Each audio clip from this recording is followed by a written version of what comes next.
Hello everyone, this is doctor Jeevesh Yadav. तो most important 60 topic का जो सीरीज़ है उसको ही कंटिन्यू करते हुए आज के क्लास में हम लोग टॉपिक नंबर 52 के विषय में बात करेंगे। स्टार्ट करते हैं। तो आज का जो टॉपिक है वो, तो इसके अंतर्गत हम लोग सबसे पहले तो आपका जो राज्यक्षमा है, ठीक है, उसका निदान और चिकित्सा स्थान दोनों के एस्पेक्ट में जो जो इम्पोर्टेंट क्वेश्चंस हैं वो यहाँ पे अपन देखेंगे, ठीक है, जो अराइज हो सकते हैं टॉपिक से। तो राज्यक्षमा का सबसे पहले तो यहाँ पे बताया गया है कि सबसे पहले इसकी उत्पत्ति बताया गया है कि नक्षत्रों के राजा चंद्रमा को यह रोग हुआ था, इस वजह से इसे राज्यक्षमा कहते हैं, ठीक है। ये सुश्रुत ने बताया है, ठीक है। चरक ने भी यही बोला है कि नक्षत्रों के राजा चंद्रमा को यह रोग हुआ था, और प्रमुख रूप से सुश्रुत ने बोला है, ठीक है। ये आपको ध्यान में रखना है। इसके अलावा शोष शोष के विषय में आचार्य सुश्रुत बोलते हैं कि रस आदि धातुओं का शोषण करने के कारण इसे शोष कहते हैं। तो रस आदि धातुओं का शोषण करने के कारण इसे शोष कहते हैं। और क्षय क्यों बोलते हैं? तो शारीरिक क्रियाओं का क्षय करने के कारण इसे क्षय भी कहा जाता है। तो शारीरिक क्रियाओं का क्षय करने के कारण इसे क्षय भी कहा जाता है। तो ये आपको याद रखना है। फिर सर चरक अनुसार शोष के आयतन के विषय में बात करते हैं। तो चरक अनुसार शोष के 4 आयतन बताए गए हैं: साहस, संधारण, क्षय, विषमाशन, ठीक है। तो ये आपको ध्यान में रखना है। इसी प्रकार इसका निदान या कारण के विषय में बात करें तो 4 निदान या कारण कौन से हैं? तो अयथा बलारंभ, वेग संधारण, क्षय और विषमाशन। तो अयथा बलारंभ, वेग संधारण, क्षय और विषमाशन, ये क्या है? चरक अनुसार निदान है इसके 4। फिर सुश्रुत अनुसार शोष के हेतु जो है वो 4 बताए गए हैं। कौन से हैं सुश्रुत अनुसार? तो आघात हो गया, वेग प्रतिघात हो गया, क्षय हो गया और विषमाशन हो गया। तो आघात, वेग प्रतिघात, क्षय और विषमाशन, ये सुश्रुत अनुसार शोष के 4 हेतु हैं। वांगभट अनुसार राज्यक्षमा के 4 निदान कौन से हैं? तो साहस, वेग संधान, इसके अलावा सुक्रोजस, स्नेह संचय व अन्नपान विधि त्याग, ठीक है। तो ये जो है आपके किसके अनुसार है? वांगभट अनुसार है। तो साहस, वेग संरोध, विषमासन, सुक्रोजस, स्नेह संचय, ठीक है। तो ये आपको ध्यान में रखना है। अब ये जो इसके जो निदान बताए गए उसको एक एक करके अपन थोड़ा देखते हैं। जैसे कि साहसजन्य, तो साहसजन्य के अंतर्गत बोला है कि साहस करने उरई स्थल में क्षत हो जाता है। तो साहस करने से उरई स्थल में क्षत हो जाता है। इसके कारण क्या है? राज्यक्षमा की उत्पत्ति होती थी। चरक ने निदान स्थान में श्लोक भी बोला है: साहस वर्जित कर्म रसक्षय जीवित आत्मनः जीवनम ही पुरुषित्वष्ट कर्माणाम फलम फलम स्नुनेत। तो ये जो है यहाँ पे बताया है कि साहस का जो है वर्जन यानी कि त्याग करते हुए अपने भारी ये बोल सकते हैं क्या होता है कि साहस का वर्जन यानी कि त्याग करते हुए अपने शरीर की रक्षा करना, ये सुधार लेने, शरीर की रक्षा करनी चाहिए, ठीक है। इसकी शरीर की रक्षा करनी चाहिए, ये यहाँ पे बताया गया है। फिर संधारण जन्य में बताया है वेग संधारण से वात जो है वो कुपित हो जाता है। तो तत् स उपशोषेण रते रूप उपद्रव, तो तत् स उपशोषेण रूपे द्रव्य रूप द्रुता शनय शनय रूप शुष्यति, ये यहाँ पे बताया गया है। फिर योगक्षेम का प्रयोग यहाँ पे बताया है। तो योगक्षेम का प्रयोग बताया गया है कि तस्मात् पुरुषे मतिमान आत्मा शरीरेष्वे योगक्षेम करेषु प्रत्येत विशेषेण, ठीक है। तो ये योगक्षेम का यहाँ पे बताया गया है। फिर यक्षमा रोगी के विषय में बात करते हैं। तो जो योग है अप्राप्त वस्तुओं का प्राप्त करना, क्षेम यानी कि प्राप्त वस्तुओं की रक्षा करना, द्वारा शरीर को स्वस्थ रखने, द्वारा क्या है? अपने को शरीर को स्वस्थ रखना है। फिर यहाँ पे उसी के विषय में बताया गया है कि सर्वमन्य परित्यज्य शरीरानाम मनुप्लयेत तद्भावे ही भावानाम सर्वभाव शरीरिणम, ठीक है। चरक ने निदान स्थान में बताया है। फिर क्षय जन्य जो है उसके क्षय के 2 प्रकार बताए गए हैं। एक है आपका रस धातु जन्य क्षय और एक आपका शुक्र धातु जन्य क्षय। तो रस धातु जन्य क्षय और शुक्र धातु जन्य क्षय। यहाँ पे बताया है आहारस्य परम धाम शुक्र तदस्य आत्मना क्षयो हास्य बहु रोगानाम मरणम व निश्चय, अर्थात शुक्र ही आहार का परम धाम है, वह जो है सर्वश्रेष्ठ परिणाम है। तो ये आपको याद रखना है। फिर विषमासन जन्य के अंतर्गत क्या बोले है, तो विषमासन से आहार के अनुपात से अन्य धातु नहीं बनते।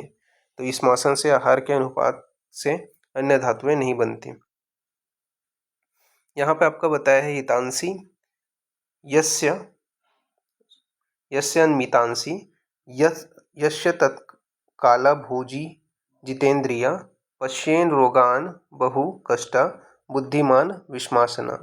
अर्थात यहाँ पे आपका बोला गया है कि शोष से पीड़ित व्यक्ति का मल की जो है रक्षा करनी चाहिए। तो यहाँ पे नीचे लाइन में बोला गया है कि पुरुषेष्ट अम्भ दर्व्यत्यति तस्मात् शुष्यते विशेषेण पुरुषन मनुष्य रक्षेत। यानी कि शोष से पीड़ित जो व्यक्ति है उसके मल की रक्षा यत्नपूर्वक करनी चाहिए, क्योंकि आहार के अनुपात में अन्य धातुएं नहीं बनती हैं, केवल मल के बल पर ही जीवित रहता है। ठीक है, तो ये यहाँ पे आपको बताया गया है, तो ये चीज़ ध्यान रखना है। फिर पुरुष की रक्षा के विषय में बताया चरक ने आपका उपस्तंभ में, इसके अलावा उपस्तंभ में सुश्रुत और अवस्तंभ वांगभट। ठीक है, तो पुरुष रक्षा के विषय में उपस्तंभ चरक बोलते हैं, उपस्तंभ सुश्रुत बोलते हैं और आपका अवस्तंभ वांगभट बोलते हैं। फिर राजश्रम का त्रिरूप रूप कौन सा है, तो आपका अंश पार्श्व अभितापस्य संताप कर्पादियो ज्वर सर्वांगश्चेति लक्षणाम यक्ष राजश्रम। यानी कि ये त्रिरूप के अंतर्गत आपका अंश पार्श्व अभिताप, सर्वांग ज्वर और संताप कर्पादियो। ठीक है, तो ये आपका आता है। जबकि सुश्रुत ने त्रिरूप में रक्त स्त्राव ज्वर व कास बताया है। तो सुश्रुत ने त्रिरूप राजश्रम में रक्त स्त्राव ज्वर व कास बताया है, तो ये आपको याद रखना है। षड्रूप राजश्रम के अंतर्गत आचार्य जो चरक है उन्होंने बोला है यक्षमणि सड़ीमानी व कासो ज्वर पार्श्व शूल स्वर वर्चो गदे अरुचि। यानी कि क्या क्या है चरक के अनुसार, तो कास हो गया, ज्वर हो गया, पार्श्वशूल हो गया, स्वर भेद हो गया, अतिसार हो गया और रुचि हो गया। ये जो है आपके आचार्य चरक के अनुसार राजश्रम के षड्विध भेद हैं। जबकि सुश्रुत ने जो है कास, ज्वर, श्वास, स्वर भेद, शोणित दर्शन और भक्त द्वेष। ठीक है, तो ये बताया है सुश्रुत ने। फिर एकादश रूप राजश्रम के विषय में बात करते हैं। तो आपका एकादश रूप में क्या क्या आ जाता है, तो कास, ज्वर, पार्श्वशूल, स्वर भेद, अतिसार, अरुचि, ठीक है, श्वास, संताप, शिराशूल, श्लेष्म छर्दन, शोणित स्टीवन। तो ये सभी क्या है आपके एकादश रूप राजश्रम के अंतर्गत आते हैं, तो ये आपको ध्यान में रखना है। फिर चरक ने श्लेष्म छर्दन व श्वास कंठोध्वंस मतलब चरक के अनुसार श्लेष यहाँ पे श्लेष्म छर्दन बताया गया है। ठीक है, श्वास ये बताया गया है, जबकि सुश्रुत के अनुसार कंठोध्वंस दह बताया गया, तो ये आपको थोड़ा ध्यान रखना है। ठीक है, फिर वांगभट के अनुसार एकादश रूप में क्या है, तो कास हो गया, इसके अलावा आपका ज्वर हो गया, पार्श्वशूल हो गया, स्वर रुजा हो गया, इसके अलावा अरुचि हो गया, अतिसार यानी कि विड़ भ्रम हो गया, श्वास, इसके अलावा अंशरुजा, शिरोरुजा, वमन, विड़शोष। तो ये सभी वांगभट ने बताया है। तो कास, ज्वर, पार्श्वशूल, स्वर रुजा, अरुचि, अतिसार यानी कि विड़भ्रंश, श्वास, अंशरुजा, शिरोरुजा, वमन, विड़शोष, ये सभी वांगभट ने बताया है। पूर्व रूप के विषय में बात करें तो प्रतिशय, चौथु भिक्षणम, श्लेष्म प्रशेक, तो प्रतिशय की उत्पत्ति होना, चौथु भिक्षणम, श्लेष्म प्रशेक हो गया, मुखस्य पादयोश्य शोफम। ठीक है, तो मुखस्य पादयोश्य शोफम, अक्षिणों श्वेत अभितापस्य चति मात्रा, इसके अलावा बहस्य प्राण जिज्ञासा, तो बाह्यस्य प्राण जिज्ञासा हो गया, पाणियोश्य अवेक्षणम मत्यर्था, विभत्स दर्शनम, चास्य काये स्त्री कामता। ठीक है, तो ये सभी पूर्व रूप में बताया गया है। प्रतिशय, चौथु भिक्षण, श्लेष्म प्रशेक, मुखपादयोश्योप, तो ये सभी याद रखना है। फिर राजश्रम के पूर्व रूप में बताया गया है कि रूपम भविष्यस्य प्रतिशाय वृषच है। साध्यता असाध्यता के विषय में बात करें तो यहाँ पे बताया गया है कि रोगी का बल, मांस और रक्त क्षीण न हुआ हो, शरीर बलवान हो, अरिष्ट लक्षण उत्पन्न न हुआ हो, तो वह जो है वो आपके साध्य की श्रेणी में आएगा। रोगी अगर दुर्बल है, बलहीन है, मांस, रक्त ये सभी न्यून है, ठीक है, तो और लक्षण जो है वो आपका मतलब न्यून हो गए हैं, लक्षण अल्प रहने पर भी वो जो है आपका असाध्य होगा। ठीक है, तो दुर्बल को अगर हुआ है तो। फिर शोष की कृच्छता के विषय में बताएगी कि शोष के चारों कारणों में वात पित्त कफ प्रकोपित होने लगते हैं और शरीर को सुखाने लगता है। ये जो है आपका बताया गया। फिर यहाँ पे बताया है सर्व रोगाणाम कष्टमत्वात् राजस्यमाणाम चक्षेद विषम। तो राजस्यमा की चिकित्सा के विषय में बताया है कि सबसे पहले मतलब चिकित्सा स्थान के आधार पर अपन देख लेते हैं राजस्यमा के विषय में कि सबसे पहले नक्षत्र के राजा चंद्रमा को हुआ था, इस वजह से राजस्यमा कहते हैं। इसके सिनोनिम्स याद रखना चिकित्सा स्थान के आधार पर, क्रोध या क्षमा, ज्वर, रोग, दुख, ये सभी इसके सिनोनिम्स हैं। वांगभट्ट ने इसे शोष, क्षय, राजस्यमा व रोगराट कहा है। चरक ने क्रोध को राजस्यमा का पर्याय माना है, लेकिन वांगभट्ट ने ज्वर को माना है। चरक ने रोगराट को ज्वर का पर्याय माना है, लेकिन वांगभट्ट ने राजस्यमा का पर्याय माना है।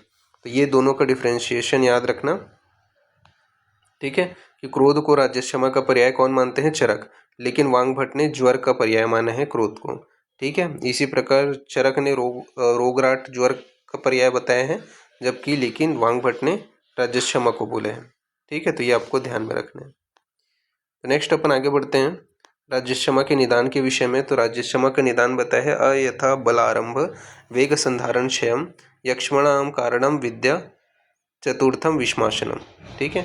हेतु के विषय में बात करें तो 4 हेतु बताए गए हैं। कौन सा? अयथा बलारंभ, शरीर शक्ति से अधिक कार्य करना, ठीक है। तो अयथा बलारंभ, शरीर शक्ति से अधिक कार्य करना। इसके अलावा आघात जो है सुश्रुत ने बताया, ठीक है। अयथा बलारंभ के स्थान पे आघात सुश्रुत ने बताया। वेग संधारण किसको बोलते हैं? तो धारणीय वेगों का धारण करना वेग संधारण कहलाएगा। शुक्र क्षयात मतलब शरीर की धातुओं का क्षय होना। विषमासन जन्य यानी कि नियम विरुद्ध आहार का ग्रहण करना। ये जो है इसके चिकित्सा स्थान के अनुसार 4 हेतु हैं। फिर साहसिक जन्य जैसे काम के अंतर्गत कौन से आ जाएंगे? साहस जन्य के कारण कौन से? तो आपका जैसे कि कास, ज्वर, पार्श्वशूल, स्वर भेद, अतिसार, अरुचि, शिराशूल, कंठोध्वंस, जृंभा, उराशूल और शोणित स्ठीवन होते हैं। वेग संधारण के कारण कास, ज्वर, पार्श्वशूल, स्वर भेद, अतिसार, अरुचि, शिराशूल, अंशअवमर्दन, अंगमर्द, प्रतिशय वमन होते हैं। क्षय जन्य के कारण भी कास, ज्वर, पार्श्वशूल, स्वर क्षय, अतिसार, अरुचि, शिराशूल, असंताप, अंगमर्द, प्रतिशय, श्वास होते हैं। और विषमासन जन्य के कारण भी कास, ज्वर, पार्श्वशूल, स्वर भेद, ठीक है, रक्त वमन, अरुचि, शिराशूल, इसके अलावा अंशताप, प्रशेक, प्रतिशय वमन होते हैं। तो इसमें जो स्पेसिफिक जैसे आपका बताया गया है सभी में, वो आपको याद रखना है। जैसे कि यहाँ पे आपका स्वर क्षय बताया गया है, ठीक है, बाकी सभी में स्वर भेद बताया गया है क्षय जन्य के अंतर्गत। इसी प्रकार रक्त वमन आपका विषमासन के अंतर्गत बताए गए हैं। और जो अंशअवमर्दन, कंठोद्वेष, ठीक है, ये दोनों में आपका अलग अलग है। जृंभा जो है वो आपका साहसिक जन्य के अंतर्गत बताया गया है। प्रसेक जबकि आपका विषमासन के अंतर्गत बताया गया है, ठीक है। उराशूल जो है वो आपका किसके अंतर्गत? साहसिक के अंतर्गत बताया गया है। इसके अलावा शोणित स्ठीवन बताया गया है साहसिक के अंतर्गत, ठीक है, जबकि श्वास जो है वो आपका क्षय जन्य के अंतर्गत बताया गया है। ये सारे पॉइंट्स को आपको थोड़ा ध्यान रखना है। फिर राजस्यमा के पूर्व रूप के विषय में बात करें तो पूर्व रूपम प्रतिशय, दौर्बल्यम, दोष दर्शनम, स्त्री मध्य, मास प्रियता, प्रिय चौगुणेन प्रायो अन्नपाने केश नखानाम च अभिवर्धनम तस्मात् पुरुष रक्षा विशेषाद राजस्यमिणम सर्वधातुक्षय तस्य बल तस्य ही विड़बलम। यानी कि राजस्यमा से पीड़ित व्यक्ति के मल की रक्षा यत्नपूर्वक करना चाहिए, क्योंकि आहार के अनुपात से अन्य धातुएं नहीं बनती, केवल मल के बल पर ही जीवित रहते हैं। ये राजस्यमा के पूर्व रूप में बताया गया। फिर त्रिरूप के अंतर्गत क्या क्या बताया है चिकित्सा स्थान पे? तो अंश पार्श्वभितापस्य संतापकर्पादियो ज्वर सर्वांगश्चेति लक्षणम राजस्यमाणाम, ठीक है। तो ये चिकित्सा स्थान के आधार पे त्रिरूप के अंतर्गत अंश पार्श्वभितापस्य, ठीक है, संतापकर्पादियो, इसके अलावा आपका सर्वांग ज्वर, ठीक है। तो कश्यप ने त्रिरूप का जो है राजस्यमा का वर्णन नहीं किया है। सुश्रुत के अनुसार क्या क्या है त्रिरूप के अंतर्गत? तो ज्वर, रक्त स्त्राव, कास है। भोज ने जो है ज्वर, रक्त, पित्त, कास, इसको त्रिरूप के अंतर्गत त्रिरूप राजस्यमा के भेद माने हैं। फिर षड्रूप के विषय में बात करते हैं तो षड्रूप के अंतर्गत यक्ष्मणी, सड़ीमानी व कासो, ज्वर, पार्श्वशूल, स्वर, वर्चो, गदो, अरुचि। यानी कि आपका कास हो गया, ज्वर हो गया, ठीक है, पार्श्वशूल हो गया, स्वर भेद हो गया, अतिसार हो गया, अरुचि हो गया, ये सभी षड्रूप के अंतर्गत आते हैं। जबकि सुश्रुत के अनुसार कास, ज्वर, श्वास, स्वर भेद, ठीक है, और शोणित दर्शन, भक्त द्वेष, ये सुश्रुत ने बताया, तो ये आपको ध्यान में रखना है। ठीक है, दोनों में अंतर क्या है, तो इनका जो है अतिसार अरुचि मानते हैं, जबकि आपका जो सुश्रुत है उन्होंने शोणित दर्शन और भक्त द्वेष बताए।